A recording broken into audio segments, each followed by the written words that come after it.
بلاول بھٹو زرداری نے وفاقی حکومت کو دھمکی دی ہے. کہا کہ اگر آزاد کشمیر الیکشن پر ڈاکہ ڈالا تو وفاقی حکومت کی الٹی گنتی شروع ہو جائے گی. مظفر آباد میں جلسے سے خطاب کرتے ہوئے کہا کہ الیکشن کمیشن جیسے ریاستی اداروں کو فیصلہ کرنا ہوگا کہ ان کے لیے قومی مفاد زیادہ اہم ہے یا نون لیگ کا مفاد.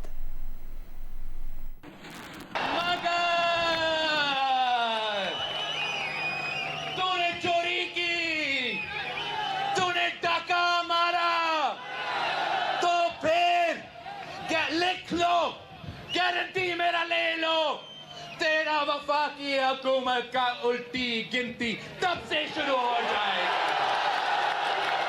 تو نے میرے مینڈیٹ چوری کیا, تو نے میرے مینڈیٹ چوری کیا. میں آپ کے تخت کے لیے آ جاؤں گا.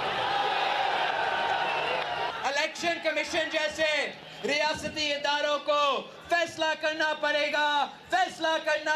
گا کہ کیا قومی مفاد زیادہ اہمیت رکھتی ہے یا نون لیگ کا مفاد. کیا پاکستان اور کشمیر کا قومی مفاد زیادہ اہمیت رکھتے ہیں یا نون لیگ کا ذاتی سیاسی مفاد زیادہ اہمیت رکھتی ہے. میں آج اپنا ہاتھ پاکستان تحریک انصاف کے کارکنوں کے لیے آگے بڑھا رہا ہوں. میں آج اپنا ہاتھ تحریک انصاف کے سنجیدے سیاستدان کی طرف بڑھا رہا ہوں. ہر وہ سیاسی جماعت جو الیکشنز میں دھاندلی سے تنگ آ چکے ہیں, ہر وہ سیاسی کارکن جو اپنا فیصلہ خود کرنا چاہتے ہیں, آئے میرے ہاتھ میں اپنا ہاتھ تھامیں. انشاءاللہ تعالی ہم مل کے پارلیمان کے تھرو بھی اصلاحات لے کر آ سکتے ہیں. مل کے پاکستان میں صاف و شفاف, کشمیر میں بھی صاف و شفاف انتخابات ہونا چاہیے. اور اگر بات اس 1 پوائنٹ ایجنڈا تک محدود ہوگی تو میں تمام سیاسی جماعتوں کے ساتھ مل کے کام کرنے کے لیے تیار ہوں. وفاقی وزیر داخلہ محسن نقوی نے ملک کو ایڈمنسٹریٹو یونٹس کی سطح پر لے جانے کی تجویز پیش کر دی. کہا جس سسٹم میں ہم رہ رہے ہیں یہ سسٹم گر چکا ہے, اس سے مسائل حل نہیں ہو سکتے. اسلام آباد میں پاکستان اکنامک سمٹ سے خطاب کرتے ہوئے محسن نقوی نے کہا کہ ہمیں ایڈمنسٹریٹو یونٹس کی سطح پر جانا ہوگا. اسے صوبہ کہہ دیں یا جو بھی نام دے دیں, اختیارات کی نچلی سطح پر منتقلی سے مسائل کا حل ممکن ہے. وزیر داخلہ نے کہا کہ نوجوان چاہتے ہیں انہیں جائز طریقے سے ملازمت مل جائے, ہم وہ بھی نہیں دے پاتے. یہ کاکروچ اگر اکٹھے ہو گئے تو ہر چیز کو الٹ سکتے ہیں. اس سارے پاکستان کی اس حالت میں جانے میں, اس حالت میں جہاں پہ آج ہے, اس کے ذمہ دار جتنے ہیں وہ یہاں پہ بھی بیٹھے ہوئے اور یہ سامنے بھی بیٹھے ہوئے. اس کی وجہ ایک چیز جو 70 سال 80 سال سے نہیں چل رہی, آپ 10 سال بعد بھی یہیں بیٹھے ہوں گے اور اسی طرح تقریر کر رہے ہوں گے اور اسی طرح اپنے مسئلے بیان کر رہے ہوں گے. اس میں ایسے کا ایسا رہنا ہے کیونکہ یہ سسٹم جس کے اندر ہم رہ رہے ہیں یہ کولیپس کر چکا ہے. آپ مانے نہ مانے, میں آج بھی کہوں گا جمہوریت ہم سب چاہتے ہیں اور میں اس کا سب سے بڑا سپورٹر ہوں اور رہوں گا, لیکن جمہوریت کے اندر بھی تو 3 4 5 قسم کے نظام ہیں, خالی ایک نظام تو موجود نہیں ہے. آپ کو ایڈمنسٹریٹو یونٹس صوبے اس کو جو مرضی نام دے دیں, اس کو لے کے جانا پڑے گا عوام کی سطح پر. ہم اپنے نوجوانوں کو کوئی 2-4 ہزار روپیہ مہینہ اسٹیپنڈ لگا کے یا ٹیبلٹس دے کے خوش کر لیں گے نہیں. وہ صرف ایک چیز مانگتے ہیں کہ اپنا نظام ٹھیک کر لیں, ہمیں انصاف مل جائے, ہمیں میرٹ مل جائے, ہمیں جاب کی اپرچونٹیز مل جائیں. اب اس نوجوان کو آپ نوجوان کہیں, اس کو کاکروچ کہیں, اس کو جو مرضی چیز کہیں, لیکن میں ایک چیز سب کو بتاؤں گا, یہ کاکروچ اگر اکٹھا ہو گیا تو یہ ہر چیز کو الٹ سکتا ہے. آپ 14 16 گھنٹہ کام کرنے والا وزیر اعظم جو مرضی کر لیں, جب تک اس سسٹم کو ری سیٹ نہیں کریں گے آپ, اس کے لیے تمام پولیٹیکل پارٹیز کو ایک کمرے میں بیٹھنا پڑے گا, چاہے وہ 1 دن بیٹھیں, چاہے وہ 1 مہینہ بیٹھیں, چاہے وہ اس کو 1 سال بیٹھیں. ان کو ان نئے یونٹ صوبوں سے لے کے اپنے ملک کا ایک ایک ایشو بیٹھ کے سیٹل کرنا پڑے گا. جب تک یہ لوگ نہیں کریں گے, جب تک یہ اکٹھے نہیں بیٹھیں گے اور اس چیز کو تبدیل نہیں کریں گے, یہ ملک اسی حالت میں رہے گا. آپ جتنے مرضی سیمینار کر لیں, جتنے مرضی فنکشنز کر لیں, جتنی مرضی دفعہ اکٹھے ہوں. وفاقی وزیر داخلہ محسن نقوی نے یہ بھی کہا کہ جب تک سیاستدان ملک کا نظام ٹھیک نہیں کریں گے, فیلڈ مارشل کی محنت کا کوئی فائدہ نہیں ہوگا. اگر ہمارا نظام ٹھیک نہیں ہوگا تو کوئی فائدہ نہیں. فیلڈ مارشل نے بارہا کہا کہ جمہوریت کو ڈیریل نہیں ہونے دوں گا. میڈیا سے غیر رسمی گفتگو میں محسن نقوی کا کہنا تھا کہ نظام کو بہتر بنانے کے لیے تمام سیاسی جماعتوں کو اکٹھا ہونا ہوگا. صرف نون لیگ اور پیپلز پارٹی نہیں, پی ٹی آئی کو بھی اس نظام کو بہتر کرنے میں اکٹھا ہونا چاہیے. یہ حکومت اپنی مدت پوری کرے گی, وہ صدارتی نظام کی بات بھی نہیں کر رہے. انہوں نے کہا کہ وہ وزیر داخلہ ہی رہیں گے, وزارت خارجہ نہیں جا رہے. بانی پی ٹی آئی کے حوالے سے عدالتیں فیصلہ کریں گی. ایرانی پاسداران انقلاب گارڈز کا کہنا ہے کہ اردن میں بیس کو نشانہ بنایا گیا ہے. پاسداران انقلاب کا دعویٰ ہے کہ اس حملے میں 3 امریکی لڑاکا طیارے تباہ کر دیے گئے. ایرانی پاسداران انقلاب گارڈز کی جانب سے جاری بیان میں کہا گیا ہے کہ اردن کی بیس پر امریکہ کے 3 F-35 طیارے تباہ کر دیے گئے. حملے میں دشمن کے افسران اور عملے کے افراد ہلاک ہوئے ہیں. پاسداران کا مزید کہنا ہے کہ جزیرہ قشم پر امریکی حملے کے جواب میں اردن کی الازرق بیس کو بیلسٹک میزائلوں سے نشانہ بنایا گیا ہے. ایرانی پاسداران انقلاب نے کویت میں امریکی فوجی اڈے علی السالم پر حملہ کرنے کا دعویٰ بھی کیا ہے. ایران کا کہنا ہے کہ اس حملے میں 2 ڈرون ہینگر اور ایندھن کا ایک گودام تباہ کر دیا گیا.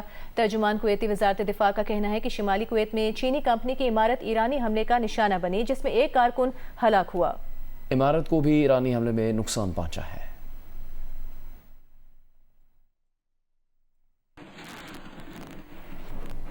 امریکی فوج نے ایرانی حملے میں F-35 طیاروں کی تباہی کی تردید کر دی. ایران نے اردن میں میزائل حملے میں 3 F-35 طیارے تباہ کرنے کا دعویٰ کیا تھا. امریکی سینٹکام کی جانب سے جاری بیان میں کہا گیا ہے کہ ایرانی حملوں میں کوئی امریکی طیارہ تباہ ہوا, نہ کسی طیارے کو نقصان پہنچا. تمام ایرانی میزائل اور ڈرونز کو روکا گیا یا وہ اپنے مقررہ اہداف تک پہنچنے میں ناکام رہے. سینٹکام کا کہنا ہے کہ تیل بردار جہاز کی امریکی ناکہ بندی توڑنے کا ایرانی دعویٰ بھی غلط ہے.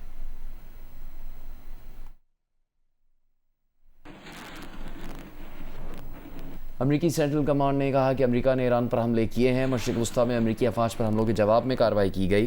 سینٹرل کمانڈ کے مطابق امریکی افواج نے پاسداران انقلاب کے درجنوں عسکری اہداف کو نشانہ بنایا, جن میں کمانڈ سینٹر, میزائل اور ڈرون کی تنصیبات, بحری نگرانی کا نظام اور دفاعی تنصیبات شامل ہیں.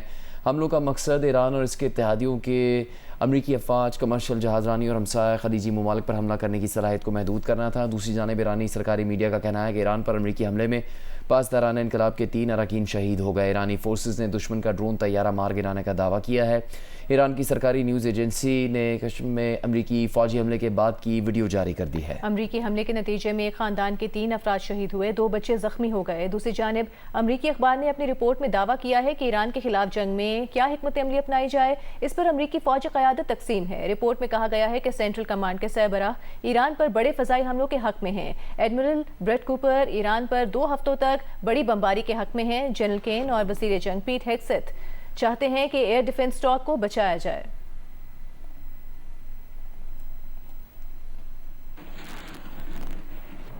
ایرانی پاسداران انقلاب نے کہا ہے کہ گزشتہ رات 2 آئل ٹینکرز نے آبنائے ہرمز کے غیر محفوظ جنوبی راستے سے نکلنے کی کوشش کی. ایک ٹینکر میں شدید آگ بھڑک اٹھنے کے بعد دونوں جہاز فوری طور پر واپس مڑ گئے. امریکہ کی جانب سے دھمکیاں اور مداخلت جاری رہنے تک آبنائے ہرمز بند رہے گی. امریکی دھمکیاں اور خطے میں مداخلت صورتحال کو مزید پیچیدہ بنا دیں گی. علاقائی ممالک نے اپنا رویہ درست نہ کیا تو انہیں سخت رد عمل کا سامنا کرنا پڑے گا. دوسری جانب ایرانی خبر ایجنسی نے دعویٰ کیا کہ قطری جہاز ایران کے راستے سے آبنائے ہرمز عبور کر گیا. 3 ہفتوں میں آبنائے ہرمز عبور کرنے والی قطر کی یہ پہلی LNG کھیپ ہے.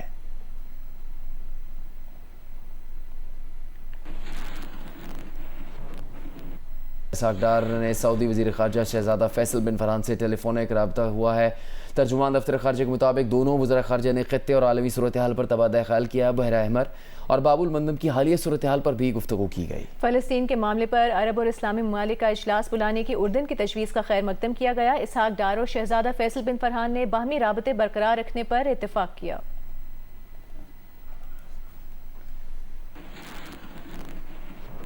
پاکستان نے کہا ہے کہ پاکستان امریکہ اور ایران کے درمیان صورتحال کو معمول پر لانے کے لیے بھرپور کوششیں کر رہا ہے تاکہ فریقین کو اسلام آباد MOU اور قطر ڈیکلیریشن پر لایا جا سکے. دیکھیے اعزاز سید کی رپورٹ. امریکہ اور ایران کے درمیان صورتحال معمول پر لانے کے لیے بھرپور کوششیں کر رہے ہیں. چاہتے ہیں کہ فریقین دوبارہ اسلام آباد MOU اور قطر ڈیکلریشن پر آئیں. پاکستان کا کویت کے علاوہ اردن اور بحرین کے ساتھ بھی دفاعی تعاون موجود ہے. پاکستان کا ثالثی کردار اور دفاعی تعاون کے معاہدے ایک دوسرے سے متصادم نہیں، دونوں اپنی اپنی حدود میں مؤثر ہیں. یہ سب کہا ترجمان دفتر خارجہ طاہر حسین اندرابی نے ہفتہ وار پریس بریفنگ کے دوران.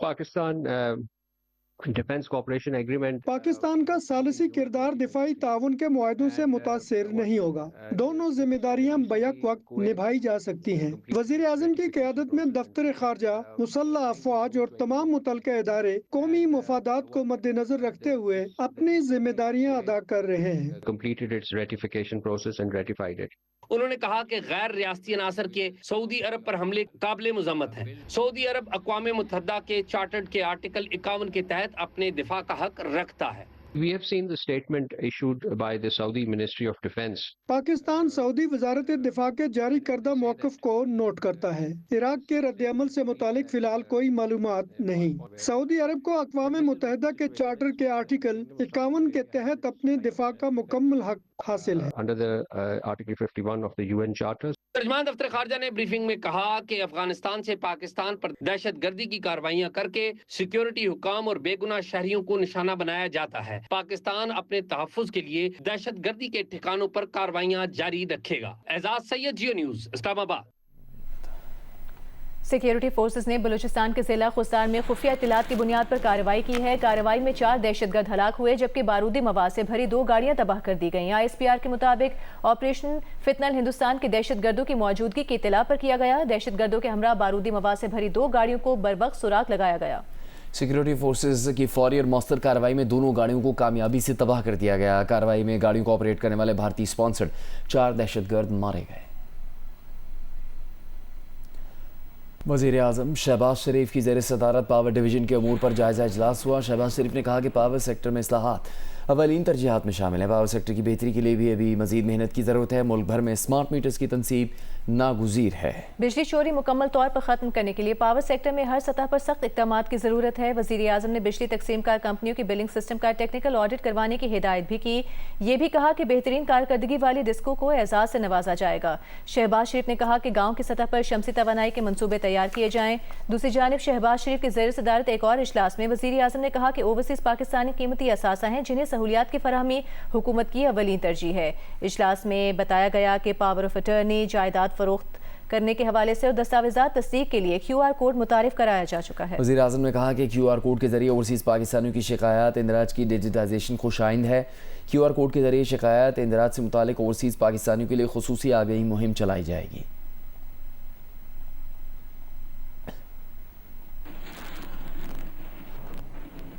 ڈپٹی کمشنر میرپور ساجد اسلم کا کہنا ہے کہ 28 جولائی کو پرتشدد مظاہرے کے دوران 3 افراد جاں بحق ہوئے. پرتشدد مظاہرے کے دوران 10 افراد گرفتار کیے گئے.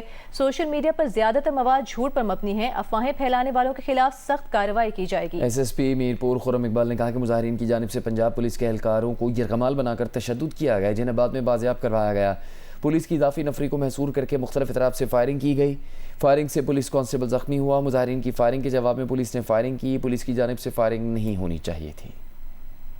لاہور کے علاقے باغبان پورہ کی محمد دین کالونی میں 3 منزلہ مکان گرنے سے ایک ہی خاندان کے 11 افراد جاں بحق اور 6 زخمی ہو گئے. ریسکیو اہلکاروں نے 16 گھنٹے طویل ریسکیو آپریشن کے بعد ملبے کو ہٹایا. میاں عابد کی رپورٹ دیکھیے.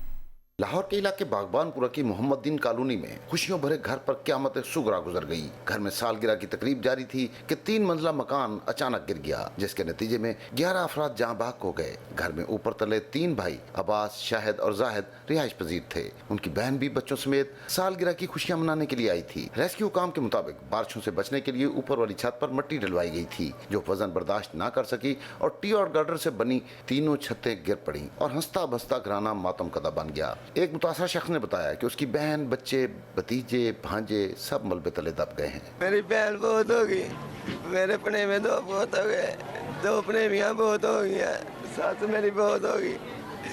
میری سالے یار بھی بہت ہو گئے، بچے بہت ہو گئے نے۔